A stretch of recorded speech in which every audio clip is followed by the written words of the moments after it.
Bonjour à tous et à tous. Je vous souhaite la bienvenue à cette séance du Conseil d'administration du réseau de transport de Longueuil. Nous sommes aujourd'hui le 3 juillet 2025. Avant de passer à l'ordre du jour, j'aimerais prendre quelques instants pour vous partager deux nouvelles. D'abord, nous avons récemment procédé à la publication du rapport annuel 2024 du RTL. Ce rapport témoigne d'une année charnière importante pour l'organisation qui a été marquée par une croissance soutenue de notre achalandage, tant au niveau du transport régulier qu'au transport adapté et à la demande. L'année 2024, c'est aussi une année de consolidation, celle d'un RTL qui est présent sur le terrain, en dialogue avec ses communautés, animé par une volonté ferme d'améliorer la qualité de service et de jouer un rôle actif dans le développement de nos municipalités. Alors, je vous invite à consulter l'ensemble des résultats sur le site Internet du RTL. De plus, à l'approche de la fermeture complète du REM, prévue du 5 juillet au 17 août, je tiens à vous indiquer que le RTL est prêt. Nos équipes sont mobilisées depuis plusieurs mois pour assurer la continuité du service dans ce contexte qui est exceptionnel. Et je tiens à les remercier chaleureusement au nom de l'ensemble des membres du conseil d'administration pour leur engagement sans faille. Merci.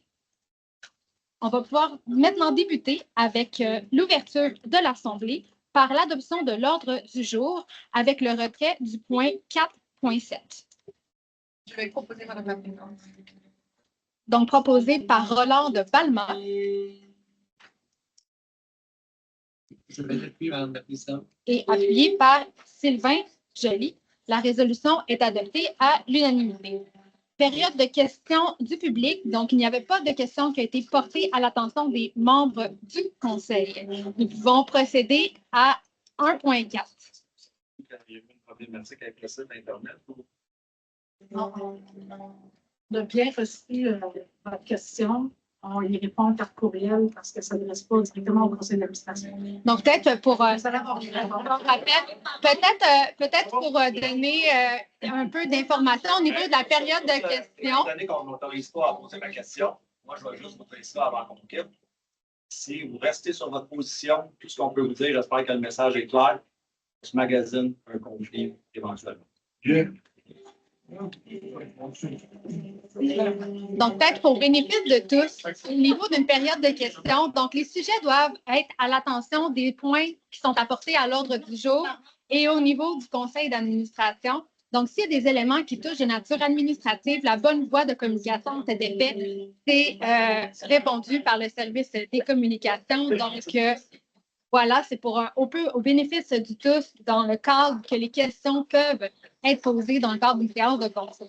Alors, soyez assurés que toutes les questions qui sont posées à l'attention de l'administration vont être relayées de manière adéquate. Nous pouvons maintenant poursuivre au niveau de 1.4, approbation de procès-verbaux. 1.4.1, approbation du procès-verbal de l'Assemblée ordinaire du 5 juin 2025. En considérant que la copie du procès-verbal du 5 juin 2025 a été remise à chaque membre du conseil d'administration, il y aurait lieu pour le conseil d'approuver, tel que présenté et rédigé, le procès-verbal du 5 juin 2025. Je vais proposer Mme la Présidente. Donc, proposé par Roland Balma. Et je vais l'appuyer. Appuyé par Nathalie Delisle. La résolution est adoptée à l'unanimité. Rubrique Organisation du transport. 2.1, modification de service à compter du 25 août 2025, ajout, modification, ajustement et retrait. Alors, il y a lieu d'approuver le retour du service régulier à la suite des ajustements durant la période estivale sur plusieurs lignes. Également, d'approuver le retour au tracé régulier à la suite de la fin de la piétonisation de la rue Saint-Charles sur certaines lignes. D'approuver le retour des lignes scolaires intégrées, à l'exception des lignes 602 et 604. D'approuver l'ajout de nouvelles lignes scolaires intégrées, la ligne 506, d'approuver diverses modifications d'offres de services, horaires, fréquences et trajets sur diverses lignes, et d'approuver les modifications de temps de parcours sur les lignes 25, 29 et 29, et d'approuver les nouveaux départs sur certaines lignes, lesquelles modifications ou l'ensemble de ces modifications entreront en vigueur à compter du 25 août 2025. Alors, je propose, Mme la Présidente. Proposé par Nathalie Delisle. J'appuie, Madame la Présidente.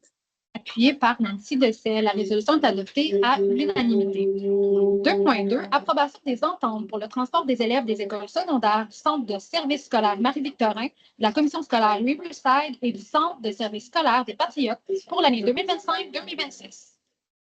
Comme vous l'avez mentionné, il aurait lieu d'approuver les 3 ententes à intervenir entre le RTL et le Centre de services scolaires Marie-Victorin, la Commission scolaire Riverside, le Centre de services scolaires des Patriotes, lesquels le protocole établissent les termes et conditions permettant aux élèves des écoles secondaires qui sont éligibles au transport scolaire et qui résident dans la zone du RTL à utiliser le service de transport en commun pour l'année 2025-2026. Je propose, Madame la Présidente. Proposé par Nathalie Delille. Et je vais appuyer, Madame la Présidente. Et vous êtes appuyé par Rolande Balma. La résolution est adoptée à l'unanimité.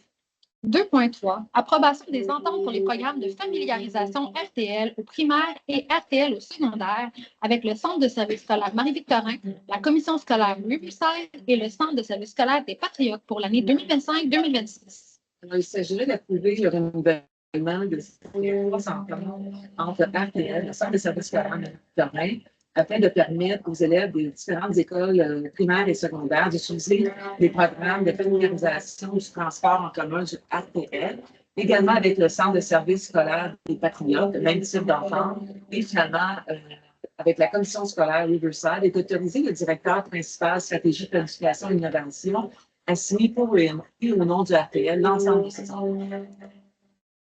Je propose, Madame la Présidente. Proposé par Nancy Dessel. Et je vais l'appuyer, Madame la Présidente.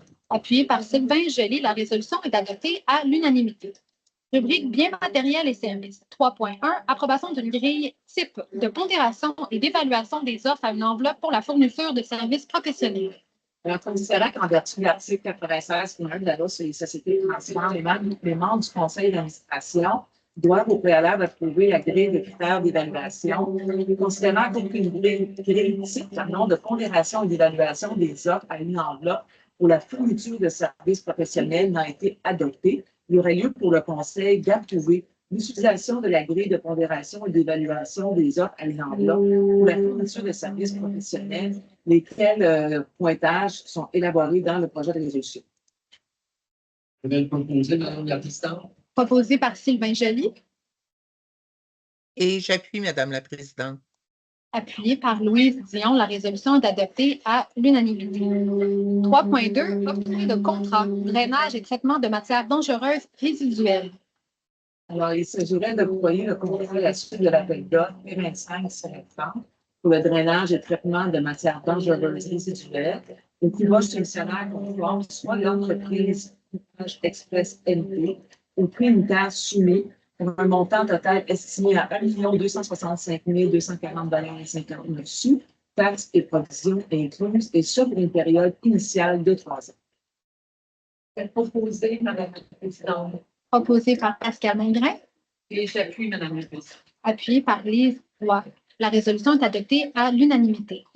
3.3. Octroi de contrat, inspection, entretien et réparation des systèmes de protection incendie.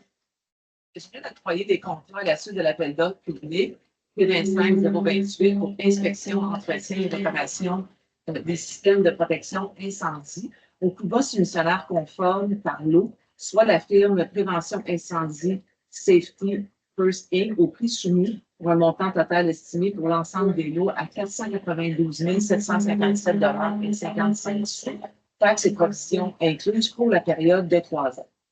Je propose, Madame la Présidente. Proposé par Nick Kameneritz. Et j'appuie, Madame la Présidente. Appuyé par Louise Dion. La résolution est adoptée à l'unanimité.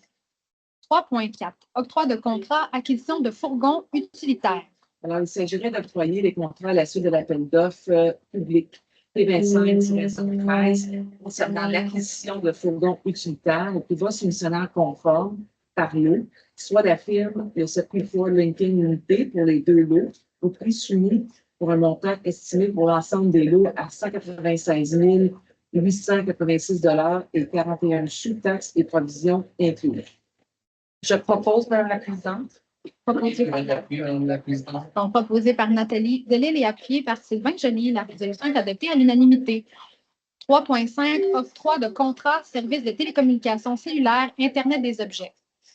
Alors, il s'agirait d'octroyer le contrat à la suite de l'appel d'offres public P25-10, service de télécommunications Internet des objets, au plus bas soumissionnaire conforme, soit la firme Belle Mobilité Incorporée au prix soumis pour un montant total estimé à 496 232 et dessous, taxes et provisions incluses, et ça pour une période initiale de 5 ans. Je propose, Madame la Présidente. Proposé par Lise Roy, J'appuie, Madame la Présidente. appuyé par Nancy Dessel. La résolution est adoptée à l'unanimité. 3.6, octroi de contrat, service d'évaluation par client mystère pour le service du transport adapté. Alors, il s'agirait d'octroyer le contrat à la suite de l'appel d'offres public P25-026 pour les services d'évaluation par client mystère pour le service du transport adapté au seul soumissionnaire conforme, soit l'entreprise Lana Incorporée, au prix soumis pour un montant total estimé à 160 591,33 $, taxes et provisions incluses pour une période initiale de 27 mois. Je propose, Madame la Présidente. Proposé par Nancy Dessel, Et je vais l'appuyer, Madame la Présidente. appuyé par Sylvain Joly. La résolution est adoptée à l'unanimité. Rubrique réglementation et affaires juridiques. 4.1, modification de la charte du comité technique de gestion de portefeuille de projets et de suivi des actifs. Alors, considérant la création du comité de gestion de portefeuille conformément à l'article 60 de la loi sur les sociétés de transport en commun, considérant qu'il y a lieu de modifier la charte du comité afin d'arrimer certaines modalités pour revoir la composition afin de prévoir un membre externe, un seul membre externe et 3 membres du CA. Et également pour apporter plusieurs modifications quant au libellé des différents actifs visant à préciser le mandat et le rôle du comité. Alors, c'est l'adoption de l'ensemble de ces modifications telles que présentées par le conseil d'administration. Je vais proposer, Madame la Présidente. Proposé par Pascal Mongrain, Et j'appuie, Madame la Présidente. appuyé par Nick Kemneris. Donc, la résolution est adoptée à l'unanimité. 4.2, adoption de la politique générale des encadrements administratifs. Alors, considérant la recommandation du comité technique de gouvernance, éthique et transition socio-écologique, considérant l'article 3.1.2.1 du règlement intérieur numéro L-02, considérant qu'il y a lieu de prévoir une politique générale des encadrements administratifs, alors il y aura lieu pour le Conseil d'adopter la politique générale des encadrements administratifs numéro CA 2025-01, laquelle politique est jointe au président sommaire décisionnel, laquelle entrera en vigueur dès son adoption. Je propose, Madame la Présidente. Proposé par Sylvain Joly, Et je vais l'appuyer, Madame la Présidente. appuyé par Roland Badman. La résolution est adoptée à l'unanimité. 4.3, adoption de la politique transition socio-écologique et lutte au changement climatique.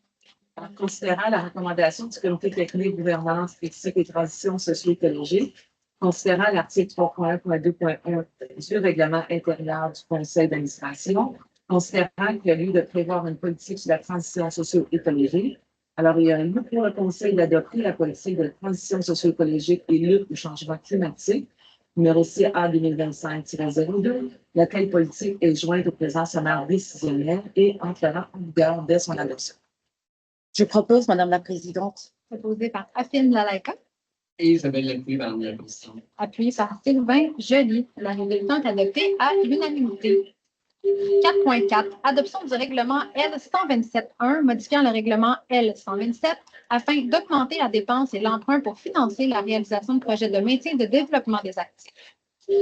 Alors, considérant que la réalisation des projets de maintien et de développement des actifs requiert d'augmenter à 44 235 000 la dépense et l'emprunt décrété par le règlement initial L-127 et qu'en conséquence, il y a lieu de modifier ce règlement.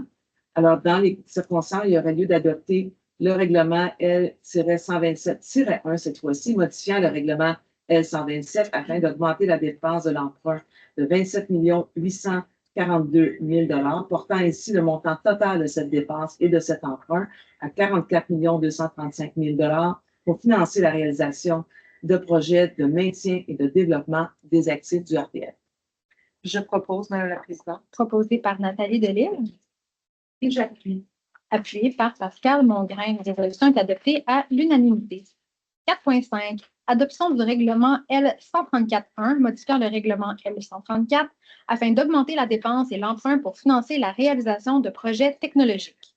Alors, considérant que le réseau de transport a adopté le règlement L134 décrétant un emprunt de 13 141 000 $ pour financer la réalisation de projets technologiques prévus au programme des immobilisations 2025-2034, considérant que la finalisation du projet technologique requiert d'augmenter à 55 431 000 $ la dépense et l'emprunt décrétés par le règlement L134 et qu'en conséquence, il y a lieu de modifier ce règlement.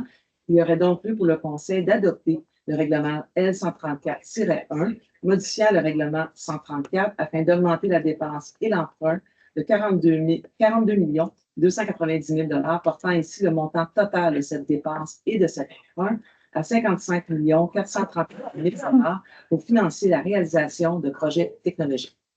Je propose, Madame la Présidente. Proposé par Nick Kamineris, Et j'appuie.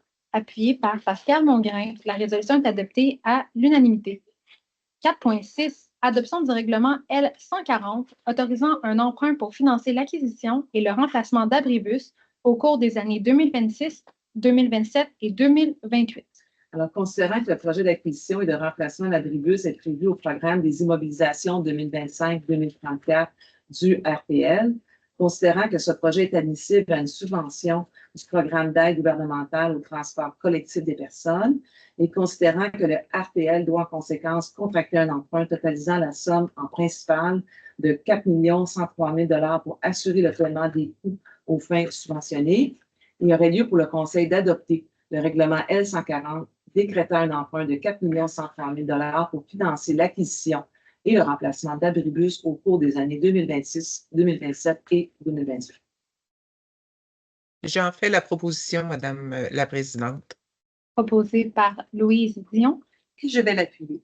appuyé par Nathalie Delisle. La résolution est adoptée à l'unanimité. Rubrique Administration et finances. 5.1. Résolution de concordance et de courte échéance relativement à un emprunt par obligation au montant de 13 451 000 qui sera réalisé le 21 juillet 2025. Alors, considérant que conformément à l'article 1 de l'alinéa 1 de l'article 2 de la loi sur les dettes et emprunts municipaux, pour les fins de cette émission d'obligations et pour les règlements d'emprunt, donc nombreux règlements d'emprunt qui ont déjà été autorisés par le RPL, considérant que le RPL avait le 16 juillet 2025 un emprunt au montant de 442 000 sur un emprunt original de 3 574 000 concernant certains des règlements, et attendu qu'en date du 16 juillet 2025, l'emprunt n'a pas été renouvelé, attendu qu'en conséquence et conformément au deuxième alinéa de cet article 2, précisé, il y a lieu de prolonger certaines échéances des règlements d'emprunt.